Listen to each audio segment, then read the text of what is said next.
प्यारे बच्चों, कैसे हैं आप सब? आशा करती हूँ आप सब अच्छे होंगे, स्वस्थ होंगे। स्वागत है आपका इस कक्षा में। आइए आज हम पढ़ते हैं व्याकरण का पाठ 14, अशुद्धि शोधन। अशुद्धि शोधन मतलब स्पेलिंग, यानी जो हमारी वो होती है, जो हम लिखते हैं स्पेलिंग वाक्य, वो उसको करेक्ट करना। अब हिंदी में ये ज़्यादातर हिंदी में बच्चे गलती करते हैं। और जो जैसा कि आपको पता होगा कि हिंदी का जो अशुद्धि शोधन है, जो गलत चीज़ों को सही करना है, वो व्याकरण सिखाती है। ठीक है? तो हिंदी में क्या होता है, कई बार मात्राओं की गड़बड़ हो जाती है, अनुस्वार, अनुनासिक, और इनकी गड़बड़ होने से ना पूरे शब्द का मतलब ही बदल जाता है। ठीक है? उसका मतलब ही वो बिल्कुल हो जाता है और उस हिसाब से आपको पढ़ना नहीं आ पाता, फिर परीक्षा में आप आइए देखते हैं अशुद्धि शोधन क्या होता है। कि दोनों बच्चों की बातचीत को ध्यान से पढ़िए और बताइए कि उन्होंने अपनी बातचीत में क्या मेरे पिताजी आज दिल्ली से आई हैं। अच्छा, वे तुझके लिए दिल्ली से क्या लाए हैं? तो कई बार हम बोलते हुए भी, जब हम वार्तालाप करते हैं, कई बार बोलते हुए भी हम बहुत त्रुटियां करते हैं। तो बच्चों, हम अक्सर लिखते और बोलते समय कुछ गलतियां कर देते हैं, और इन गलतियों के दो कारण हैं, अशुद्ध उच्चारण और अशुद्ध वृद्धि।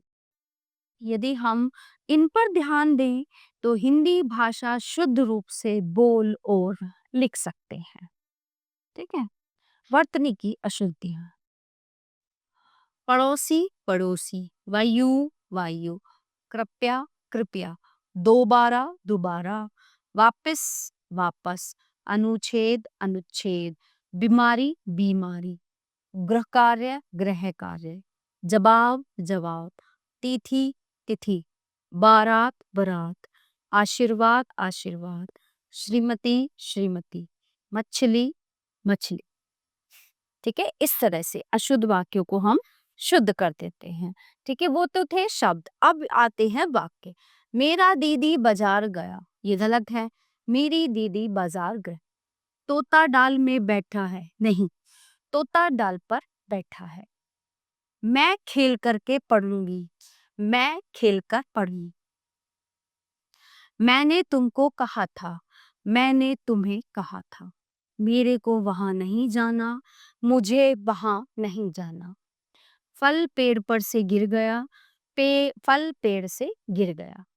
मेरे परीक्षा समाप्त हो गए हैं, मेरी परीक्षा समाप्त हो गई है।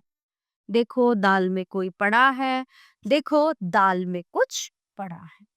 मैं और मेरी बहन घूमने गया, मैं और मेरी बहन घूमने गई। आसमान पर बादल छाए हुए हैं, आसमान में बादल छाए हुए।